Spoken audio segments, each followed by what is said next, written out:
And welcome to Whiskey Politics. I'm Dave Sussman, your host and purveyor at davesussman.com. You can find us at the Range Broadcasting Network, The Independent. If you haven't subscribed to us there, you can find us at YouTube and click on Whiskey Politics. You got the links below. Make sure you subscribe. That way you don't miss any of our shows. You can also watch and listen to us on several other platforms, including Apple Podcasts, the Spotify network, Ricochet.com, Stitcher, and Google Play as well. So, how you doing? I keep asking you the last few weeks. I've been opening the show with how you doing. I think, if you are somebody that follows politics as closely as you probably do, otherwise you wouldn't be watching or listening to this show, you're probably stressed and you're worried and you're angry and you're frustrated and you've been screaming at the sky. Because I don't know anybody, frankly, that is an independent-minded person that doesn't believe that there were some significant shenanigans that took place in this election. And it went way back. It wasn't just about November the 3rd. This is about the left that utilized the coronavirus, as I call it, the Rona, effectively create a recession during an election year and impact Donald Trump's chances of re-election. And then going for the big kahuna, vote by mail.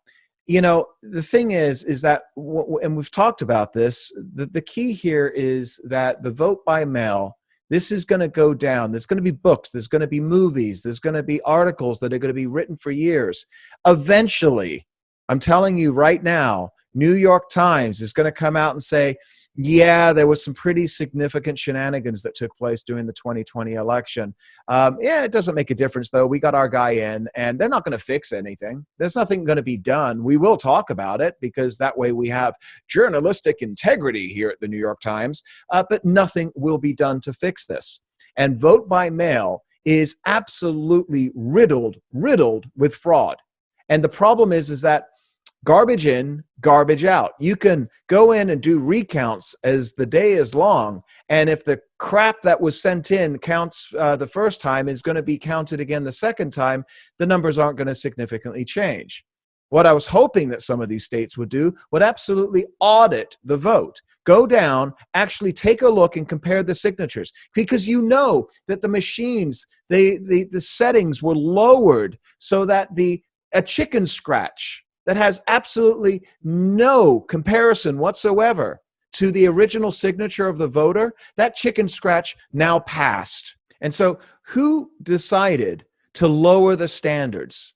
Well, we saw that Democrats had filed hundreds of lawsuits at different states around the country to effectively reduce the security of the election, reduce the security of the integrity of the vote. They, in essence, wanted to make it easier for people to cheat.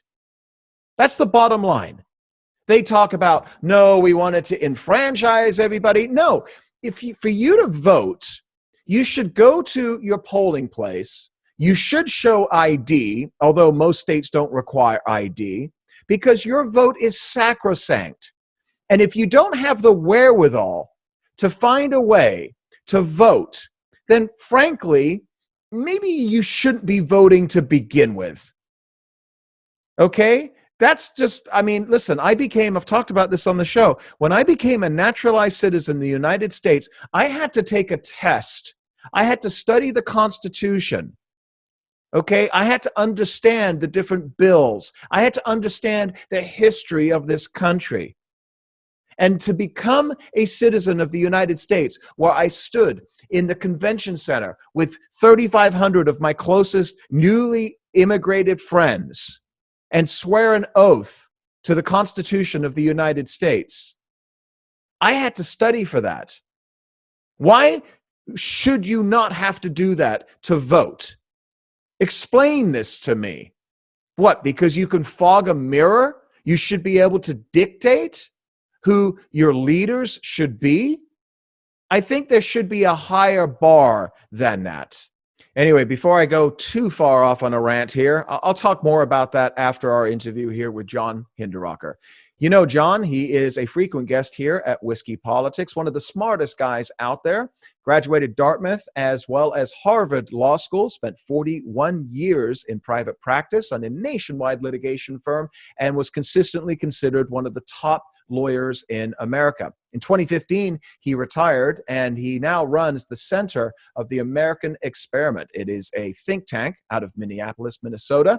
They not only focus on what is going on in Minnesota, we'll talk about Minnesota, and Ilhan Omar winning re-election. How the heck did that happen? But he also focuses on what is going on nationwide. And if you are a reader of Powerline blog, you know John really well. He writes there frequently, many times, several times a day, about what is happening in politics. And welcome back to the show, John Hinderaker. How are you? Hey, doing well. Thanks, Dave. Thanks for joining us again. So I really wanted to get your opinion on something before we get into the actual the recounts and everything else that's going on right now. You went to Harvard Law School. You had a very successful practice in Minnesota for decades. You know law, you know politics better than most people out there. This morning, I was reading a report that the Trump campaign's legal team that they hired, Porter Wright, it's a firm, they dropped out of representing the Trump campaign's fight to audit the vote due to what they call, quote unquote, internal and external pressure. They, I think, referring to online activists that have been doxing the firm. These online activists are out there on Twitter and other social media groups doxing all and any legal firms that are representing the campaign. Have you ever seen anything quite like this in your years? Absolutely not. Dave, this is one of the terrible things going on right now. And we've seen several manifestations of it. There are these people who are putting together lists of everybody who ever worked in the Trump administration or represented the Trump administration in court or whatever it might be. And they're going to try to prevent them from ever getting jobs again. If they see that they're interviewing for a job at some publicly traded company, they'll go online and they'll boycott and harass and so on. And that's one manifestation. And another is the one that you raised, which is the doxing of lawyers. Now, I'm not clear on which firm is which, but the two lawyers, I think you're talking about the two lawyers who signed the Trump administration's or the Trump campaign's complaint in the Pennsylvania case. Those two lawyers have their pictures put up on Twitter with their mailing addresses and their phone numbers. And this is by the Lincoln Project, by the way, on Twitter that did that. And obviously that was done as an incitement to harassment. And it's really interesting, Dave, because, you know, every terrorist in Guantanamo Bay got represented, didn't just get a lawyer, but got represented by one of the top law firms in America for free. And nobody criticized that. Nobody complained about it. Nobody harassed those lawyers or those law firms and said you shouldn't be representing terrorists. And we're seeing something now that we've never seen before, to my knowledge, in American history, and it's really scary. Well, I think it's chilling. And the fact is that we're seeing so much of the suppression of not only we know this is happening on social media and in the media, the speech, the defense of Trump, everything seems to have. I want to talk about this with you in just a moment here because you actually wrote an article about this.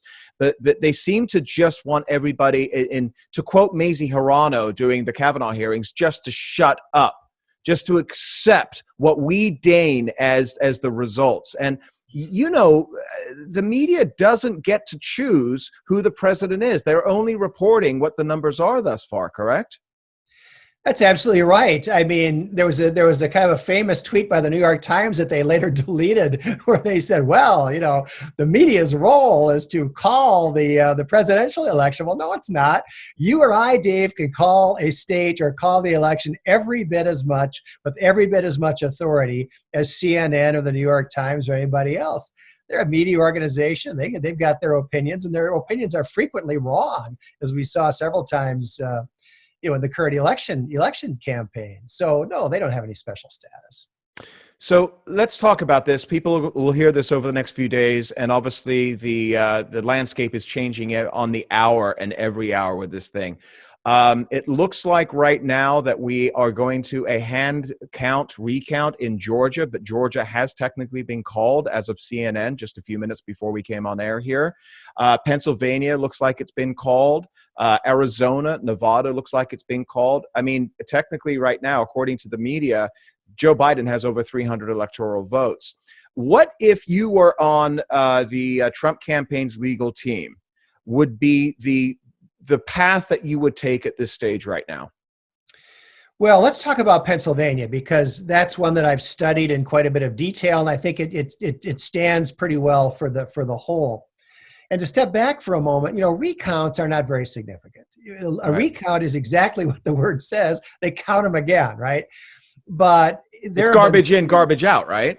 Garbage in, garbage out. That's right. If there were a bunch of fraudulent ballots the first time, they're going to get counted again the second time. Mm-hmm. There have only been 3 statewide races in the last, I think, 50 years that have been flipped as a result of a recount. One of them was in my home state of Minnesota. Al Franken got into the Senate that way, running against Norm Coleman. But in all 3 of those cases, the original margin of apparent victory was in the range of 200 or 300 or so votes. There has not in 50 years been a recount that flipped a race of even 1,000 votes, let alone 10, 20, 40, 50,000. So recount is not in itself very significant. So one of the things going on here, Dave, is that I think the evidence is overwhelming that there was industrial scale voter fraud and irregularity carried on in this election in a number of places, like Philadelphia, for example, and Detroit. The problem is that it is very difficult to go back once those ballots have been counted and identify the ones that are fraudulent and try to pull them out. If you have to do that one at a time, particularly at the time that we have available, which is a matter of weeks at most, you just can't do it. And so if you look at the lawsuit that they've filed in Pennsylvania, there's a number of issues there that are really good issues. They have a lot of evidence of violation of the election laws. But probably exhibit number 1 is the fact that in both Philadelphia and Pittsburgh, Philadelphia County and Allegheny County, Republican poll watchers were not allowed to do their jobs. They were not allowed to actually watch the process of opening and validating and counting these hundreds of thousands of mail-in ballots. So in Philadelphia, for example, initially they just locked them out. They wouldn't let the Republicans even in the building where the counting was going on. The Republicans went to court. They got a court order that they had to let them in, and they had to let them in within 6 feet of where the ballots are being validated and counted. And so what they did was they put the Republicans behind a barrier, and they put the first table 6 feet away, and then they put all the other tables farther away than that. And so the Republicans couldn't see a thing. And so and that's a requirement of Pennsylvania election law. The major parties have to have the opportunity for these ballot watchers to see what's going on and to join in the process of validating and counting the ballots. So I think it's obvious that the Democrats wouldn't have done that if they didn't plan on cheating. Right? I mean, why else would you lock the Republicans out of the room? And there's a long history of this in Philadelphia, by the way. I mean, voter fraud is not new to these jurisdictions. So in the lawsuit that they have filed in Pennsylvania, one of the claims for relief that the Trump campaign has alleged is they want all 600, I think it's 672,000 going from memory, but it's something like that. All the ballots that got validated and counted by Democratic staffers while the Republicans were not able to do their job of observing it, they want all 672,000 eliminated from the count, throw them all out. Well, I'm pretty sure that given how heavily Democratic those 2 counties are, if they actually did that, that would flip Pennsylvania to Trump. So some people have said that there's nothing in these complaints that have the potential to flip any of these big states, Pennsylvania, Michigan, and so on. That isn't actually true. If they got the relief they're asking for, I think it would flip Pennsylvania. The problem is that that might be a plausible claim for relief in an analogous situation in a civil case. For example, I handled for 40 years. I don't think there's a judge in the world that is going to throw out 672,000 ballots. Yeah. You can only imagine the cries of disenfranchisement, that would arise, and maybe rightfully so. if a judge really threw out 672,000 votes. It's not going to happen. There's no appellate court that would do it. And so I applaud Donald Trump for fighting this. I think that in a perfect world, if you were omniscient and could really know how many legitimate legal votes were cast, if I had to guess, I guess he probably should have won. But I don't think that we're in a situation where there's a practical recourse to get those results changed. There's so many moving parts to that just in Pennsylvania alone. And what are you looking at as far as reading tea leaves from what Alito has done here and the Supreme Court making that decision earlier this week? Well, I think it's one battle that the Republicans, I think, already have won. I think a Pennsylvania judge ruled on this within the last day or so. But if they haven't won it, they're going to win it, right? This arbitrary extension of 3 additional days to get ballots in is not going to stand out. You know, Pennsylvania law is clear. The Pennsylvania Supreme Court had no legal authority to just unilaterally declare we're giving everybody 3 more days. And that's what Alito was concerned about when that went to the Supreme Court, and they didn't take it on a 4-4 vote, if I remember correctly. But so that's not going to stand up, but it doesn't matter. They don't need those ballots to make the difference. And it's also that they didn't separate them anyway. So going back to your earlier point, you know, regarding doing a recount and take, how do they know which ballots to take out? Dave, let me just toss one more to the hopper, because there's a number of issues like this. One of the things they did in Philadelphia is that the poll people, officials in Philadelphia, illegally, obviously contrary to Pennsylvania law, opened up a bunch of mail-in ballots, maybe all of them, I don't know, but a bunch of mail-in ballots prior to Election Day, which you're not supposed to do. And they identified ones where the voter screwed something up. He forgot to sign it, or, you know, whatever. There's a bunch of ways that you can send in a mail-in ballot, but it's not valid. You didn't comply with the statute. So they then went out and tracked down these voters and worked with them to correct the errors that they'd made so that these voters could now submit legitimate votes. Well, the Republican counties didn't do that. They followed the law. They didn't open the ballots until Election Day, and they didn't give anybody an opportunity to correct, because you're not supposed to. But to your point, I don't think there's any way that you can go back and figure out who all those people were and how they voted and try to pull them out from the totals, and certainly not in the time that these people have available. Trump's campaign in Nevada, which has been headed up by Rudy Giuliani, and I'll just say this. I don't know if he's the best spokesperson. He's not James Baker, right? Bush's consigliere back in 2000. So anyway, just put that to the side for a minute. But he's reporting the fact, and we've seen this in other reports as well. The Review Journal, I think, mentioned something about this, that 400,000 votes in Clark County, Las Vegas, they were computer verified with signature readers set at the lowest point possible. In essence, a scribble would pass as a signature, as a verified signature. No human eyes are required for that. Is that a fight worth having there? I don't know. I think all of these fights are worth having. I don't think they're going to succeed. But what I do think is that they will shine a light on something that's been a problem for a long time: voter fraud, lack of ballot integrity. You know, go back to Tammany Hall. I mean, this has been going on in Democrat-controlled big cities primarily, almost exclusively, for going on 150 years. This is not a new phenomenon. And in fact, until recently, a lot of people acknowledge that. You know, people have gone back and dug up quotes from like the New York Times and these various liberal sources talking about the fact that mail-in ballots are really bad because it's very easy to commit voter fraud.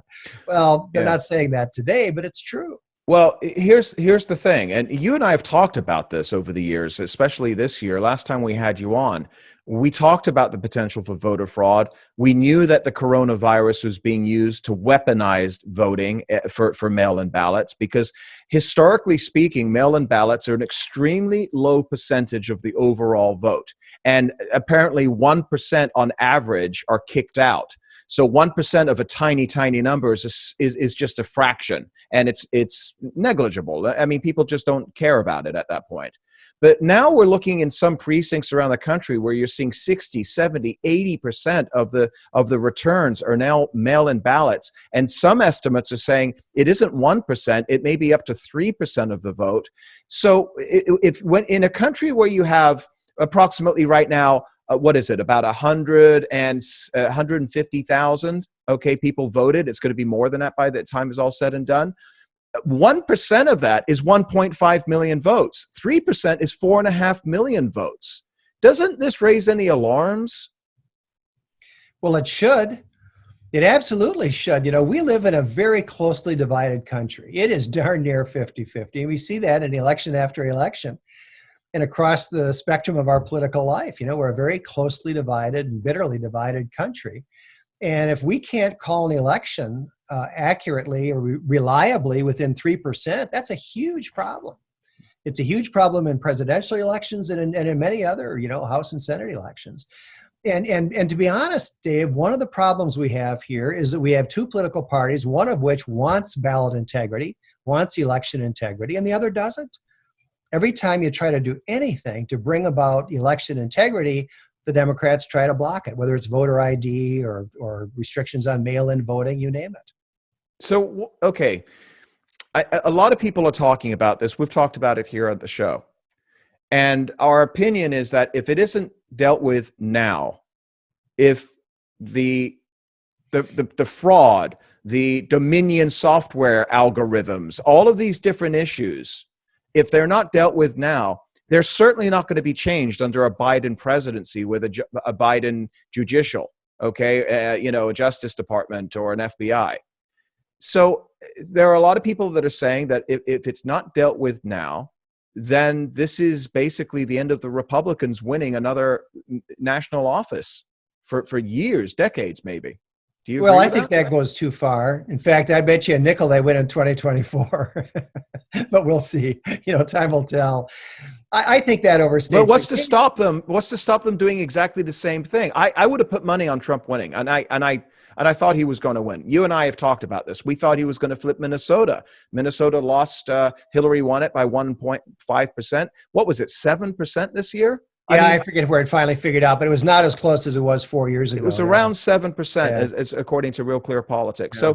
So I mean, you know, I don't know. I would like to think. I think you're going to get the House. Republicans are going to take the House in 22.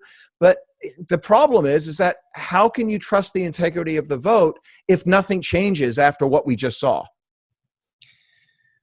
Well, I think if nothing changes, you can't trust it. And I think a lot of people won't trust it. And I think here again, it's an asymmetrical situation because we conservatives want people to have confidence in our democracy. You know, we love our country. And we think it has a proud history. We think it's been a very successful democracy. There's a lot of people on the left who don't feel that way at all. And so if it becomes a popular view, a common view that we don't really have a functioning democracy, that elections are rigged, that there's no point in voting because, you know, the fix is in some ways, that's something that the left, you know, could easily live with in a way that you and I don't want to live with. And I think, you know, it's a big problem.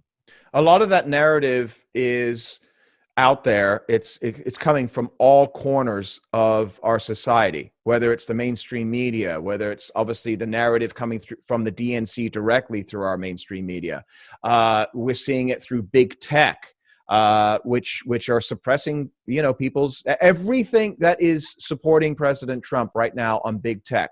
The two big ones, obviously Twitter and Facebook, you know, has a disclaimer now. You don't see any disclaimers on anything that the left are saying. You've got the systematic swampiness, if you will, that's only going to now be more invasive on people's rights under a Biden administration. Are we at a point right now where just the critical mass of the power of the media and big tech and the deep state and academia and everything else is going to prevent another Donald Trump, somebody that tried to come in and break the system and rebuild it again, from ever happening again in our lifetime, do you think? Well, hopefully that's a long time, Dave. We'll see. But, I Hopefully. think this election suggests that the answer could be yes. I mean, here's a guy who's had a very successful presidency. He's certainly the most successful since Reagan. I can't see a serious doubt about that in my judgment, both in domestic policy and in foreign policy. Here's a guy that attracted more minority votes than any Republican has in Hmm. 60 years running for president. Here's a guy whose administration saw the lowest unemployment rates, the highest levels of employment, particularly for minorities, working class Americans. Wages are rising for the first time in decades. In foreign policy, he was tremendously successful. Had an America First foreign policy, pursued American interests around the world successfully in terms of trade and a variety of other things, but without committing American troops. He's the first president since Jimmy Carter that never sent American troops into battle.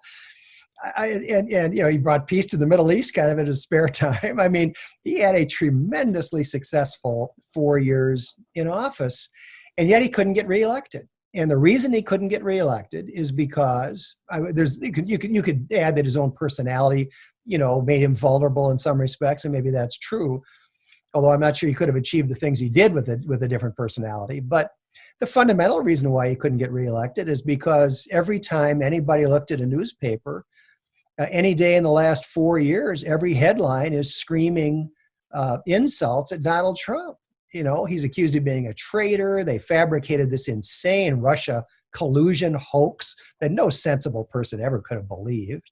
They did the ridiculous impeachment proceeding. Every time you turn around, whether it's what's her name, Stormy Daniels. I mean, Hmm. you name it. I mean, we've seen nothing in the news for 4 years except Trump bashing. And in that context, big business is against him. Hollywood is against him. Silicon Valley is determined to bring him down. It's kind of amazing that he did as well as he did. It is amazing. And, I think if we look back historically and we take a look at folks like Winston Churchill and George S. Patton, they won the war. They were the guys that were dirty, that needed to get in there. And they may have been abrasive, right? I mean, George Patton, slapped the kid in the hospital because he was crying with PTSD, right? I mean, the man was obviously, he didn't, care about, people's feelings. Do you get to a certain point? I think Victor Davis Hanson talks about this, to a certain extent as well. Do you get to a certain point, John, where we get somebody in there that does what we want them to do, and then they have no use for us anymore, and maybe the margins decide, okay, well, he did what I wanted him to do, but I really don't like him. He doesn't make me feel good, so maybe we'll go in another direction because I just don't want 4 more years of this. Well, I think what you're describing is Trump fatigue. And I think there was Trump fatigue in this election. I think it was a factor. If I were a guy, say a Hispanic voter whose wages have been rising, whose small business, maybe I'm a small contractor or something, small business is booming, I'm making more money, I'm not very likely to say, yeah, it's been a great 4 years, but I'm kind of tired of the personality. I think it's time to move on. I think a lot of those people, were loyal supporters of the president. I think the Trump fatigue probably hurt the president among white suburban voters. I think that's probably where the numbers weren't what they should have been, given how successful his administration was. But yeah, I think it was a factor. I think going back to your earlier point, talking about just the continual just tsunami of bad news coming from the mainstream media, everything from the Washington Post, everything from the New York Times, everything from the mainstream news in our television sets were against this president. They never took a story and gave it a positive spin. And when there was significant, massive tectonic shifts, for example, with Middle East just recently, it barely got a blip, right? You write in Powerline blog, you write about right-wing misinformation. It's true. You say, in a revealing moment, New York Times columnist Kevin Roose denounced 4 instances of right-wing misinformation making the rounds on Facebook. And he goes through a bunch of different things that are posted, and you talk about them and say, yeah, except the fact that they are all indisputably true, correct? Yeah, they're all just news stories that a lot of people were linking to, and he had some algorithm, some place where you can see what the most linked to things on Facebook are, which is what he was talking about. And one of them was I forget what all four were, but one is the legislature in what I forget, Georgia or something, held a special session. Well, that was true, they did. One was that a couple of people called on a Secretary of State in one of the states to resign. That was true. They did. All four of these news stories were indisputably true, and yet he described them as this epidemic of right-wing misinformation on Yeah. Facebook. And so he got called on that by a lot of people on Twitter, and he did a follow-up tweet where he said, he didn't back off, but he said, yes, things that are factually true can still be part of a misinformation campaign that's intended to mislead people. Undermine the confidence in an election. So truth is used as a weapon only by the right for misinformation, but believe everything that's coming out from the left. That's essentially what he's saying. It's this brand new standard of truth where he can even admit, those stories are factually true. However, anything that doesn't further our narrative at the New York Times is misinformation and therefore should be suppressed. So when you have the largest number of people that have ever voted, many of them by mail-in ballots, many states were just not technically, they didn't have the organizational structure to handle this from the standpoint of verifying it. But put that to the side for a minute. When you have this massive number of people that are voting for the first time in many instances as well, you've got to expect that New York Times, Washington Post, ABC, CNN, all the rest of them played a major role, Facebook, the tech titans, in people's perception of the narrative. And yet Trump still got 10 million more votes than he did 4 years ago. That's incredible to me. I think it's remarkable, Dave. I agree with you. Considering what he's survived and surmounted over the last 4 years, just remember the whole Russia hoax. And the left just dropped that and they've moved on, right? But for 3.5 years, on a daily basis, with all these congressional hearings and leaks, and stories that turned out to be completely false, he's been accused of traitorous collusion with Putin's regime in Russia. People saw that for years. And that's just one of many. It's amazing that he was able to surmount all of that. And in fact, to get more votes than any presidential candidate had ever gotten in history before this year. Assuming that we don't have a seismic event and there are some turnarounds in some of these states that gives him 270. And I think he's like 38 votes shy right now of 270. So it's going to take 3 states. But assuming that doesn't happen, what are some of the biggest concerns that you, over at Center for the American Experiment and obviously at Powerline, you guys talking about right now, see on the horizon regarding what a Biden administration is going to look like? Well, I think it's going to be difficult for the Democrats to get much legislation through Congress. I could be wrong, but I think the Republicans are going to hold the Senate. I'm optimistic about those Georgia races. And I think Mitch McConnell is going to continue running the Senate. I think it's going to be very difficult, especially with their skinny House majority, which is getting skinnier every day. Yeah, it's almost parity right now. Almost. They can't afford to lose very many. So they're not going to be getting any, socialist legislation through Congress. So what can they do? Well, there are 2 areas where I think Biden or whoever's calling the shots can really act. One, as always, is foreign policy. That's where the president is supreme. And the other is regulatory. And in both of those areas, Joe Biden didn't run on much of a platform. He basically ran on not being Donald Trump, right? And people have died from COVID. I mean, that was basically it. And so what's he going to do? I mean, as best we can tell, his plan is to do whatever Trump did, do the opposite. And so he's talked, for example, about re-entering the Iran deal, which is just madness. I mean, why would you do that? Iran took their billions years ago. They got their money up front. It's been reported that they were enriching uranium like there's no tomorrow. What's the point? Why would, Trump had successfully isolated Iran, had them subject to economic sanctions that were really slowing down the mullahs and their efforts to spread terrorism. And we had these breakthroughs between Israel and some of the Gulf states that historically were enemies, and this anti-Iranian coalition has been forming. It's been great. And Biden now wants to undo all of that. He wants to revive the crazy Obama project of trying to make Iran into an ally, which, spoiler, is not going to happen, right? So, and whereas Trump has really stood up to China and stood up to Russia commendably after a series of administrations that really didn't do that, especially as to China, Biden has no intention of standing up to anybody, certainly not China. And so I think foreign policy is one area where Biden and his minions are going to be able to do a lot of harm. And then the other question is, how much can they do with regulation? I mean, for example, Obamacare made it illegal to sell cheap health insurance. And as a result, its proponents pretended to be surprised when the cost of health insurance went up. Well, yeah, it would, And the Obama administration turned that around, and they legalized under those regulations. They again legalized the sale of cheaper insurance. And what do you know? Health insurance got cheaper. In fact, drug prices in 2018 declined for the first time in decades. And Biden is committed to reversing all those kinds of regulatory changes that opened up competition and helped the consumer. Biden is he's going to do the bidding of big pharma and big tech and the trial lawyers and the teachers unions and on and on. And the result of that is going to be harm across a broad range of issues to the rest of us.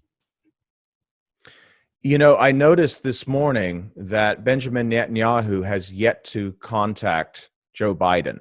He did within 24 hours of President Trump winning in 2016. He sent him a tweet. He said, congratulations, he's got a good relationship with the Bidens over the years. But to other leaders around the world, Macron and others have all called. What do you think that signifies regarding our geopolitics with Israel, which many in the Democrat Party have been, let's be nice and just say, adversarial to? Yeah, I mean, Donald Trump is probably the most pro-Israel president we've ever had. I mean, after decades of legislation and campaign promises to move the embassy to Jerusalem, he actually did it, to the shock and dismay of the Democrats and the Europeans. He recognized Israeli sovereignty over the Golan Heights. And his various moves in the Middle East really marginalized the Palestinians, which they deserve. There's no reason they should be driving the train in the Middle East. He isolated Iran, and really it helped to set up alliances between Israel and Gulf states that really are making that a more stable region. Now, why you would want to undo all of that is almost beyond me. But there's a kind of, as you know, Dave, on the left, there's this kind of visceral hatred for Israel.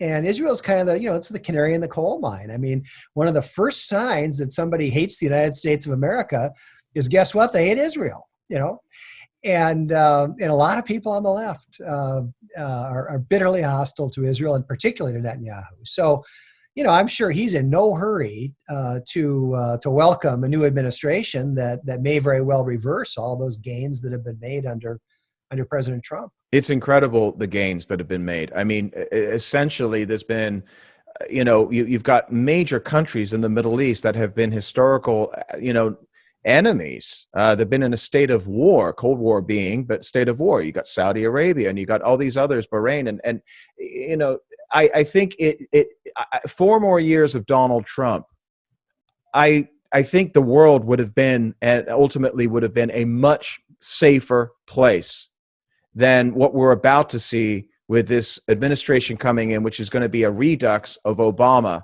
And the Iran deal just absolutely floors me that is even being discussed at this point after what we've seen over the past several years. Last question for you, John. I want to get back to your home state of Minnesota. We talked about this. Minnesota lost the election for Donald Trump two times now, 1.5 points in 2016, and apparently about 7 percentage points this time around.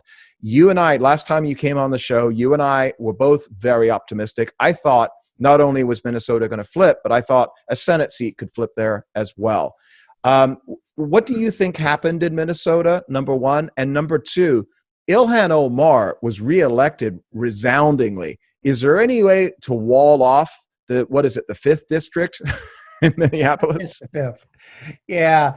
Well, what happened? What happened in part was, and by the way, the Senate candidate, Jason Lewis, Republican candidate in Minnesota for the Senate, good friend of mine, excellent candidate, former talk radio host, really good guy, solid conservative.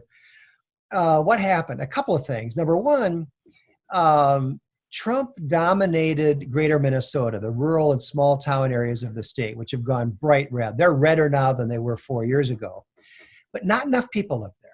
It's like a lot of states. Georgia's kind of like that too. The people are all living in the Atlanta metro area now, and that's kind of how it is here. There's not enough people still living in greater Minnesota that allows you, even if you sweep those counties, it doesn't give you enough votes. And for whatever reason, the cities in Minnesota are bright blue. Minneapolis is like Portland or Seattle. I mean, it's ridiculous. And the suburbs, continue to trend in the wrong direction. Now, there was some pullback there in some areas because of concerns about crime and security. But more broadly, the suburbs, it used to be just the inner core suburbs were swing districts, but the exurbs, they're solidly Republican. Well, in this election, some of the exurbs actually went Democrat. So, we've got to figure out a way to hold the territory we've got in the countryside and at least begin to compete in the cities and compete a lot more strongly in the suburbs like we used to as recently as, even 10 years ago. So that's the state of Minnesota, but it's a number of other states as well in the same boat. Second thing is to Ilhan Omar. Yeah, it's really discouraging. I mean, she's basically been on a crime spree, tax fraud, marriage fraud. I mean, all kinds of things going on. Shacked up with, and then she's been married multiple times. Once fraudulently, now she's married the guy that runs her campaigns, and all $1 million in campaign funds get funneled through him, and it's there's this whole thing going on. And meanwhile, she's a far leftist. She's bitterly anti-American. It's ironic. She's got to be the most ungrateful person in the world. The American taxpayers rescued her from a civil war in Somalia and a refugee camp in Kenya, and elected her first to the Minnesota legislature, then to the U.S. House of Representatives. And all she could talk about is her bitter hatred of the United States and its people, and how racist we are, and how we discriminate against Muslims, and so forth, on and on. And over the last 2 years, Dave, I mean, so many people around the country have asked me, what's going on? I mean, how can she win? She's surely going to lose next time, isn't she? Well, this is the first time she's been up for re-election. And what we've learned, and a lot of people thought if she's going to lose, it's going to have to be in the Democratic primary. And so some Democrats got together, and they came up with a credible primary opponent, and they supported him. He had a lot of money.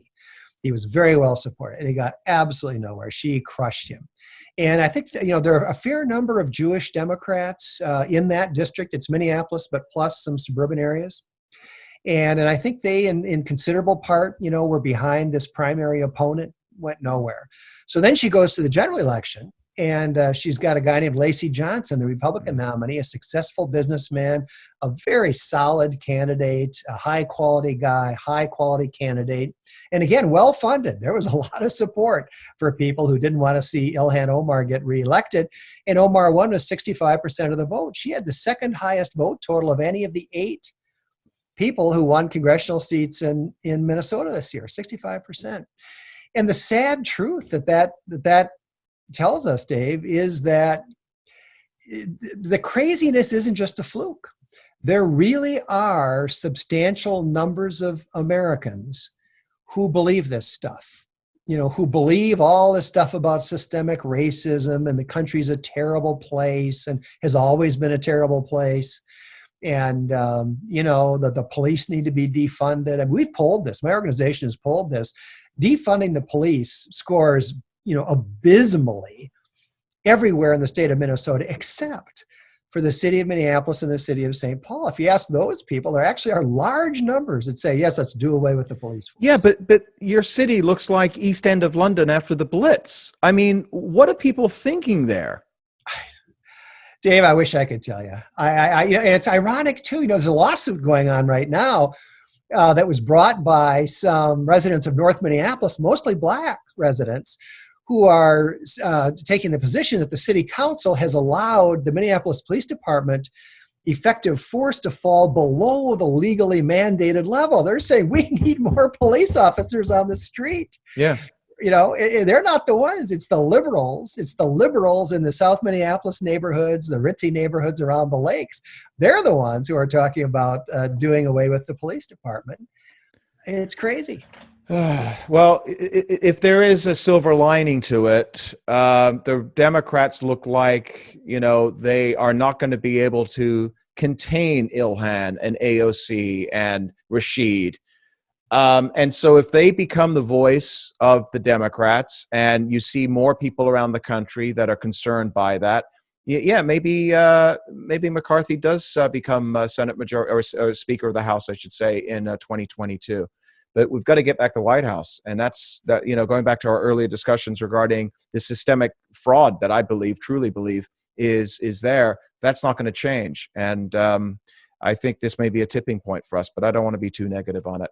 All right, John, I don't want to finish on a negative note. Tell everybody about Center for the American Experiment and where everybody can find you.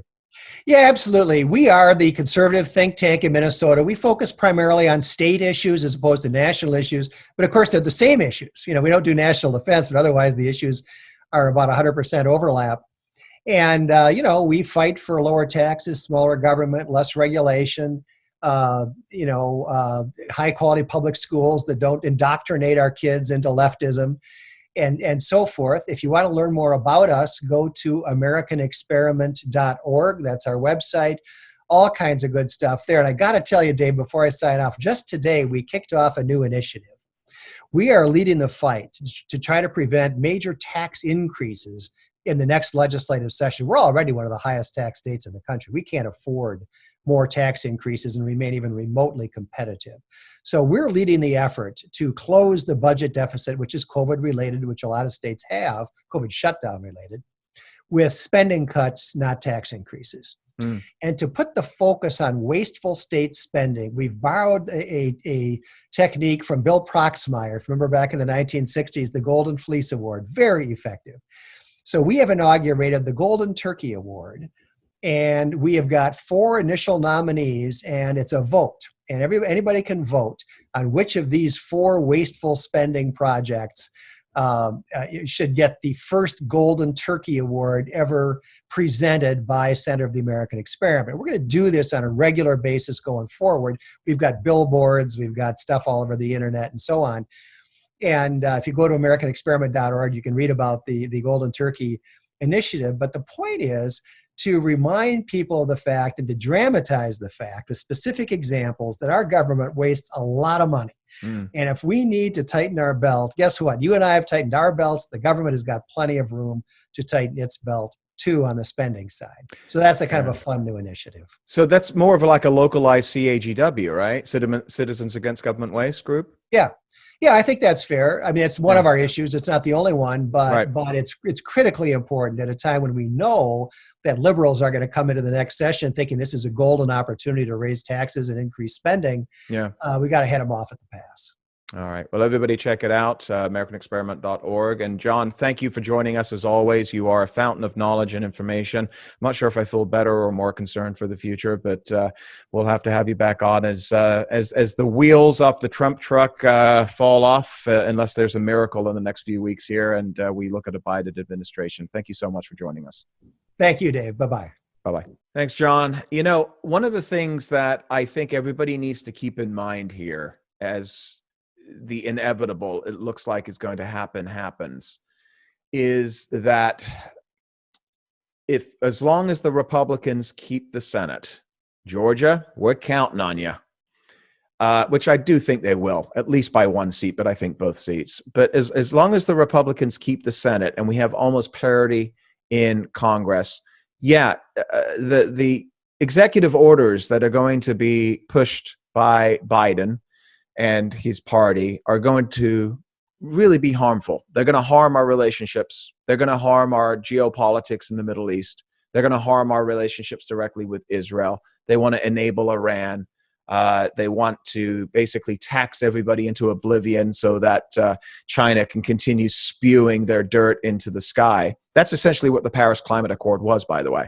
It allows China to continue to do what they do because they are, quote unquote, a developing country, the second biggest economy in the world. And America is going to have to curtail its fossil fuels. It's going to have to lower emissions even further. America is one of the cleanest countries in the world. But put that all to the side for a minute. Put that all to the side for a minute. We're not going to have any checks and balances on this president. This is one of the biggest issues that I'm worried about right now, is that, do you remember Hunter Biden? Do you remember the whole, Russia's, Moscow's mayor's wife gave him $3.5 million? Do you remember all of the different trips that he took to China, and they put $1.5 billion in a fund for him to manage? The man has never managed himself out of a paper bag. He's managed to basically smoke a crack pipe. But he's supposedly going to be able to oversee a $1.5 billion investment fund. None of that is going to be taken into account. We're not going to have a Bill Barr. We're not going to have a Durham. Okay? And by the way, I tweeted this right after Election Day. And several people have retweeted, or I've seen other people that voice the same thing. Unclassify everything, Donald Trump. Everything. I'm serious. Not just everything that took place with Spygate and all of the players and the instigators there. Unleash everything. I want to know who killed JFK. I want to know, were those really alien autopsies at Area 51 and S4? Okay, I'm not kidding. All right? Donald Trump, unleash the hounds. Create such a toxic stew for this next administration that the media will have zero choice but to focus on some of these questions. Because for some reason, and I don't know why, maybe you can give me your opinion on this, but for some reason, we didn't get a Durham report before the election. Why? Think about this for a minute. We've had so many guests on here. Lee Smith just last month was talking about this. I had Ted Cruz on a few weeks ago. I asked him specifically about this. The institutions, the FBI, Strzok and Page and Comey and Clapper and Brennan, the FISA sent, remember I asked Ted Cruz about this? And I asked him point blank. I said, Senator Cruz, okay, you guys are in power, and you have a colleague of yours, Senator Mark Warner out of Virginia, who just won re-election handedly, by the way. And the FBI investigated and found, and this is proven, this isn't conjecture, that he went into the SCIF, the secured room in the Senate that you are not allowed to take any kind of recording devices or phones into. And somehow he got a picture on his phone of the FISA application, the Steele dossier, and he sent it over to his colleague over at BuzzFeed News. What's her name? Allie Watkins? Okay, and that is what promulgated into the big stories that were fed into the New York Times, the Washington Post. This is what Adam Schiff was talking about every single day, running out to the press. I've got proof. I've seen proof. Number one, what he did was absolutely illegal. That is what the SCIF is for. You are not allowed any electronic devices or recording devices. He took a picture. And it is proven. Why is this not mainstream news? I didn't even, before I stopped watching Fox News, by the way. I still watch Tucker on YouTube. Okay. By the way, did you see Fox News? Their shares have dropped 12% since the election, 6% just today. Folks, keep doing what you're doing. Find your news on alternative sources, whether it's Newsmax or come here and watch great episodes of Whiskey Politics and other great shows. Go to ricochet.com. There's a lot of truth that's out there in the media. You just have to find it. You've just got to turn off the mainstream media. 12%. Okay, shareholders are not going to be too pleased about that. But why wasn't even Fox News talking about this? I mean, outside of the opinion players, I know Sean Hannity talks about it, but listen, Sean preaches to an echo chamber audience. Most people have zero idea what I'm talking about right now because they never learned it from the media. Do you think this media is going to ask the hard questions to Joe Biden over the next 4 years if he serves 4 years? Or Kamala Harris? They let these people basically campaign without asking any serious questions. And when the few questions were asked about Hunter Biden and all of this, He attacked the reporter. And by the way, Kamala Harris has still had 0.0 press conferences to answer any questions. How did this happen? That the one country in the world that stands on a pedestal of its First Amendment, out of all the amendments, the First Amendment is free speech. How they basically shut down the mainstream media. How the media have become absolutely complicit with the Democrat Party carrying their water. Have you been on Twitter or Facebook over the past couple of weeks? It's absolutely toxic. And if you are a conservative or right of center or a libertarian or a Republican or whatever, just an open-minded individual, and you want news, you're not going to get it. You're basically getting Pravda. You're getting agitprop. There's zero questions about the hypocrisy that we saw during the campaign regarding Hunter Biden. Could you imagine if it was Donald Trump Jr. that got $3.5 million from the wife of the mayor of Moscow? The guy's a crackhead, or was. And I don't wish any individual ill will if he's going through some challenges in their life. Heck, we've all had challenges. I don't care about that. But there's no way that that's the person that's going to get a $1.5 billion fund from China. For what? Yet the House impeached Donald Trump for a phone call to Ukraine, where you've got Joe Biden, who absolutely 100% openly admits it and laughs about it, in his own words, threatening Ukraine to withhold $1 billion unless they stop the investigation of Hunter Biden's organization. Well, son of a bitch, they fired the prosecutor. But they don't care. They don't care because their guy got in. Listen, if you are of a certain age, okay, you remember when, there was a little bit of bias in mainstream media. We always saw that. You've heard me say this. I remember in 1992, technically the first election I was allowed to vote legally in because I had just become naturalized in 1989. I remember seeing a bumper sticker at the back of a pickup truck in Southern California. Yes, there are pickup trucks in Southern California. And it said, "Don't believe the liberal media." Okay, this is 28 years ago. So it's always been a thing. But listen, we grew up, we watched Cronkite, we believed that the news that we were getting was, maybe it was tinged a little bit, but it was the news. And now we are so divided in our own echo chambers that the left have no idea what we're talking about right now. On Twitter, I follow the Washington Post. I follow the New York Times. It's cringeworthy how leftist that they are. But I want to see what they're talking about. If Rudy Giuliani says something crazy, I want to know.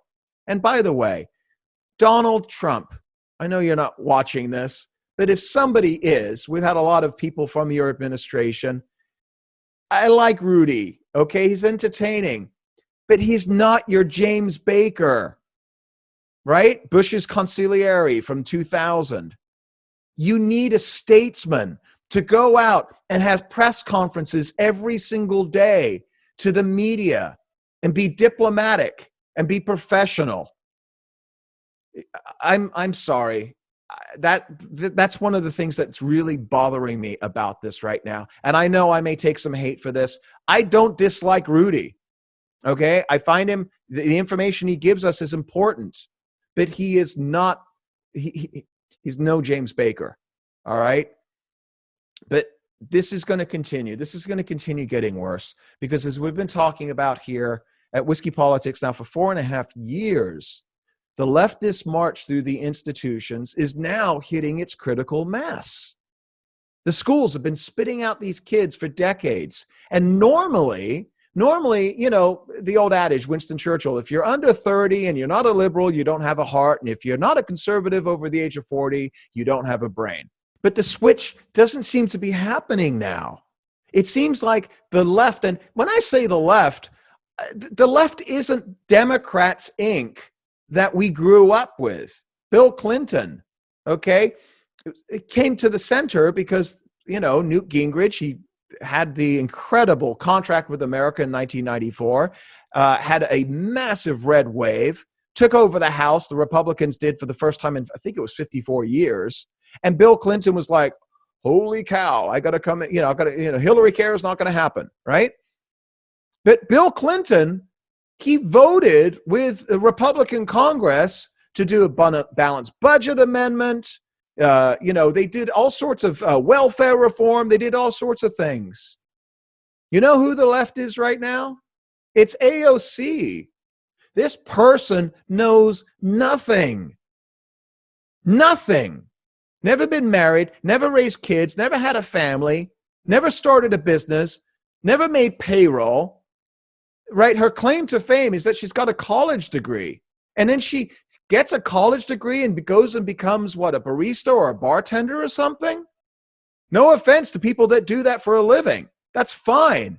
But you graduate college and then you go and become a bartender, and then you become a politician and want to essentially restructure complex economic systems in our country. And this is the woman that's going to be leading the Democrat Party?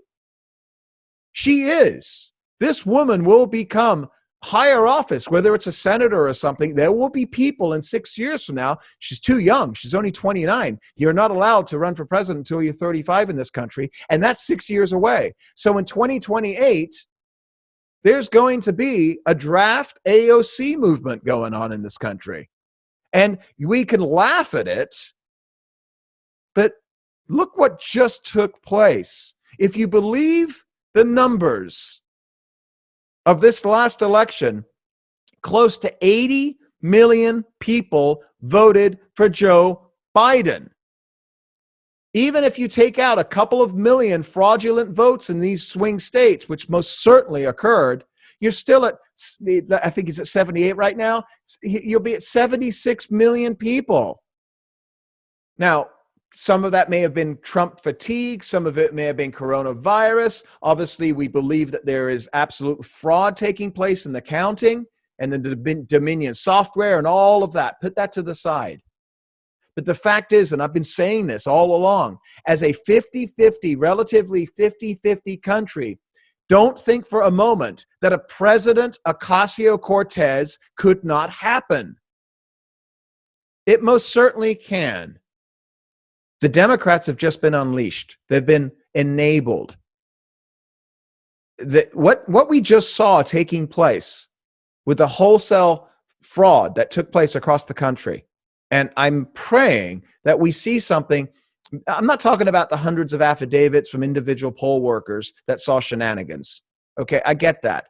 I'm talking about the wholesale disenfranchisement of hundreds of thousands of votes by the machines and Dominion software. That's where I think this took place. That's where I think the election was switched. And there is no way to prove that without going deep into the algorithms and the code. That's not going to happen before any certification takes place.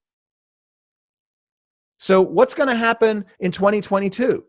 What's going to happen in 2024? More and more people are going to start using mail-in ballots. It's more convenient. The Democrats now, with the attorney generals in some of these swing states, are going to double down on their efforts to decrease the security so it even becomes easier to commit fraud. They made it easier to cheat. Ladies and gentlemen, this is what the Democrats were fighting for in these courts. Forget about the craziness that you're hearing from people like Stacey Abrams, that people are disenfranchised. No, what the Democrats did was they made it easier to basically commit fraud. They didn't want signatures compared. They wanted people to come in the day of without an ID and vote. And this isn't something that is going to make it harder for them to cheat. It's going to make them easier to cheat. And that is why we are seeing now, basically, Georgia is a 50-50 situation. Stacey Abrams brought in 1 million new voters to the polls. Did they all go to the polls, or did they all file for ballots legally? That needs to be determined. And, they created the coronavirus. They pushed the panic porn. They ruined as many people as they possibly could, because those were just collateral damage. Your business, your generational business, your restaurant, your retail store, well, so what? I'm sorry. You know what? We'll create a little bit of a stimulus for you. Here's some crumbs. Go talk to your mom and dad, and maybe you can borrow some money. We've got an election to steal. That's what this all was. And for most of those businesses, 80%, according to the Independent Restaurant Association of America, 80% of independent restaurants across America are not going to make it. And we're about to now go into some kind of a second lockdown.